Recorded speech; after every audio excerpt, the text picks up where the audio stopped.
शांति। जैसे भाई जी ने संस्था का परिचय दिया,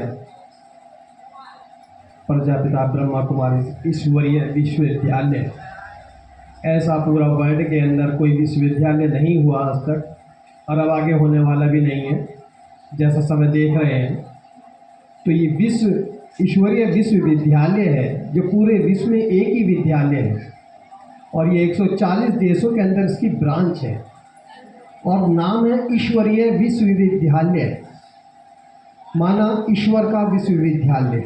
इसका मतलब क्या है कि ईश्वर ही आके यहाँ कुछ ऐसे कर्म सिखाता है और बतलाता है जिससे पूरे विश्व का भला हो जाता है।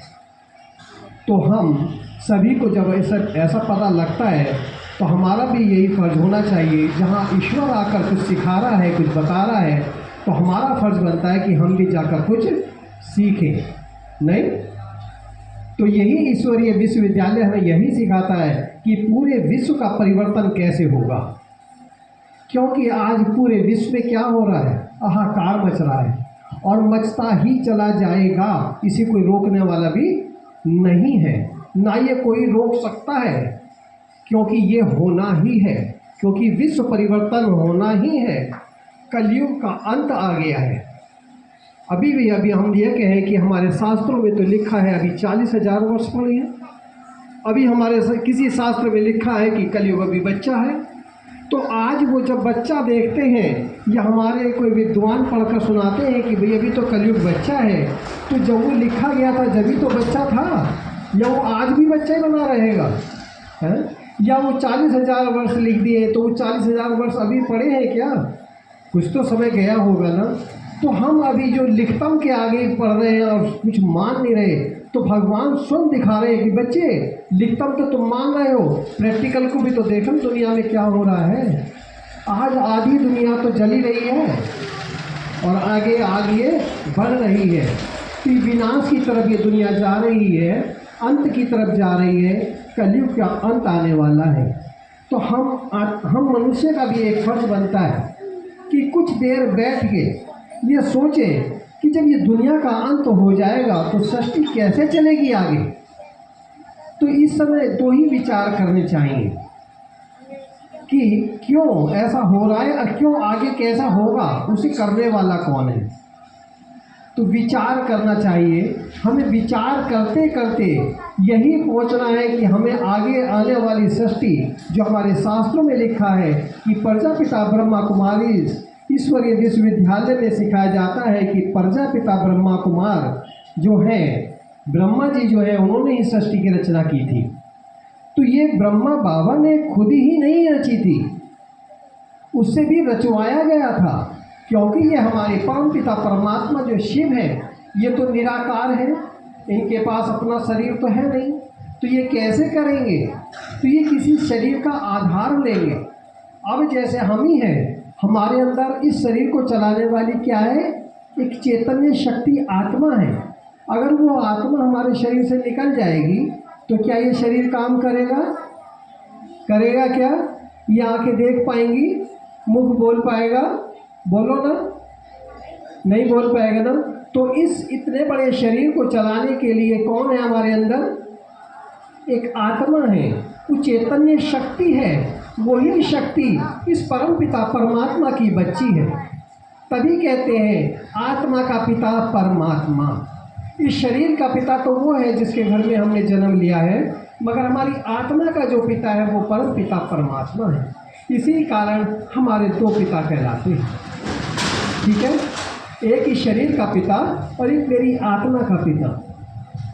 तो वो पिता आज अपनी आत्माओं को, अपने बच्चों को जगाने के लिए ये संस्था में आकर ये जगा रहा है। मगर कैसे जगा रहा है? ब्रह्मा बाबा के तन में आकर। शास्त्रों में भी लिखा है शिव ने 3 शक्तियों को उत्पत्ति की, ब्रह्मा, विष्णु और शंकर जी की 3 की उत्पत्ति की। उन तीनों का सहयोग लेके सृष्टि की रचना रची गई, ठीक है ना? तो जब शिव बाबा ब्रह्मा बाबा के तन में आते हैं तब ये ईश्वरीय विश्वविद्यालय में ज्ञान चलता है। तो ये ज्ञान गंगा चलती है। ठीक है। और इसको चलते चलते आज लगभग 90 वर्ष हो गए हैं। आप देखेंगे इतनी पुरानी कोई संस्था है नहीं, और बहुत सी संस्थाओं में छापे भी पड़े, बंद भी हो गए, गुरु भी जेलों में चले गए, मगर इस हमारी परम पिता परमात्मा की संस्था को आज तक कोई टच करने वाला नहीं हुआ। जिसने टच करने की भी सोची वही परमात्मा का बन गया। वहाँ इंक्वायरी भी हुई, मगर जब इंक्वायरी के बाद जांच करने बैठे तो वो अधिकारी ही परमात्मा के बन गए, क्योंकि वहाँ सत्य ज्ञान उन्हें मिला, कोई घपला नहीं मिला। इसीलिए यहाँ सत्य सत्य एक सत्य ही परमपिता परमात्मा ये सच्चा ज्ञान सुनाते हैं। इसीलिए उनका नाम है सत्यम शिवम सुंदरम। वही सत्य, वही शिव है और वही सुंदर दुनिया को रचने वाला है। उसके अलावा कोई एक मनुष्य, कोई साधु संत सन्यासी या कोई देवी देवता नई दुनिया नहीं रच सकता, एक सिवाय परमपिता परमात्मा शिव। ठीक है जी।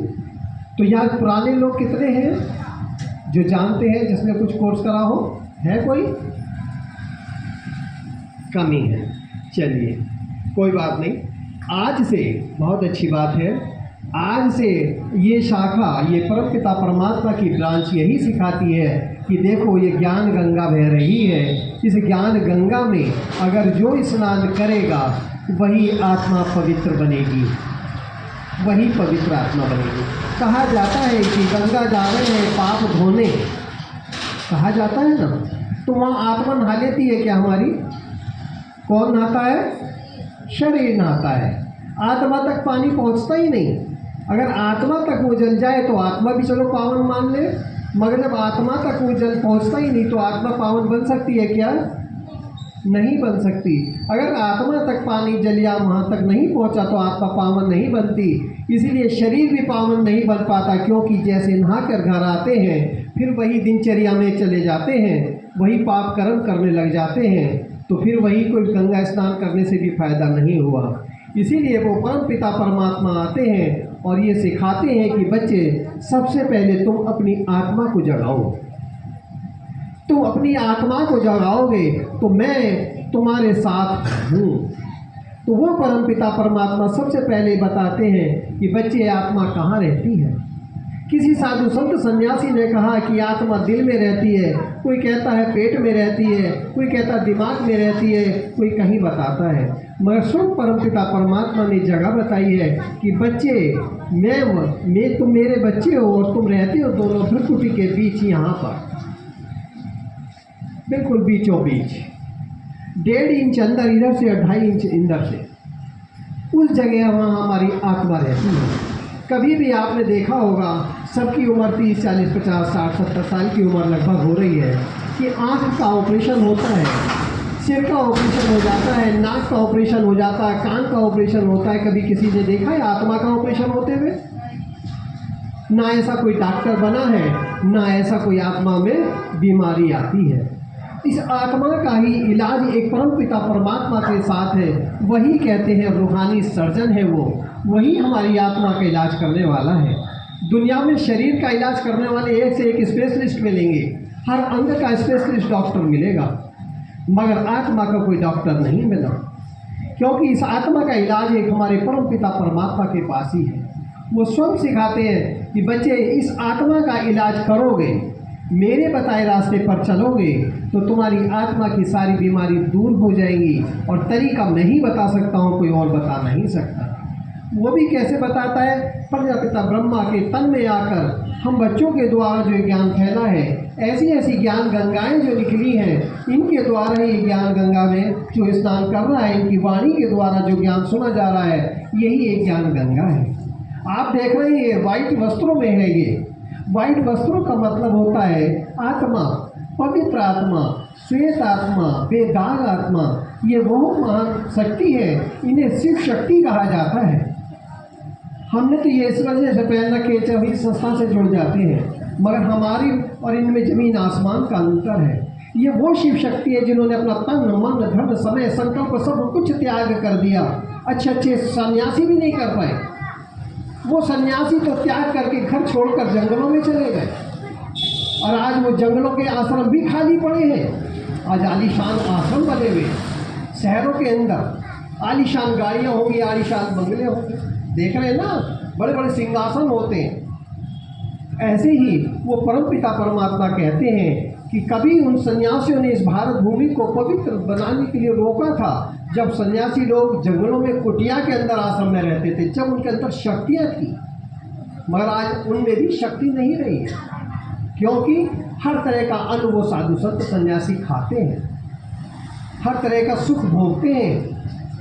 इस पापी दुनिया, ये सारी दुनिया क्या बन चुकी है? आज पापी हो चुकी है, पाप का घड़ा भर चुका है। तो देख रहे हैं आप विदेश में ये क्या छलक रहा है, ये पाप छलक रहा है। इसीलिए परमात्मा कहते हैं, बच्चे अब इस सारी दुनिया को भूलो, सिर्फ मुझे याद करो तो तुम्हारे पाप भी कर्म विनाश हो जाएंगे। और यही एक समय बाबा बताते हैं कि इस समय को पहचानो। समय जो जान जाएगा वो कभी समय से मार नहीं खाएगा। इसीलिए कभी भी आपने देखा होगा महाभारत के समय भी जब टीवी खोलते हैं तो सबसे पहले आवाज़ आती है, समय है। इसीलिए दिखाया जाता है कि टीवी ऑन होने के बाद जो महाभारत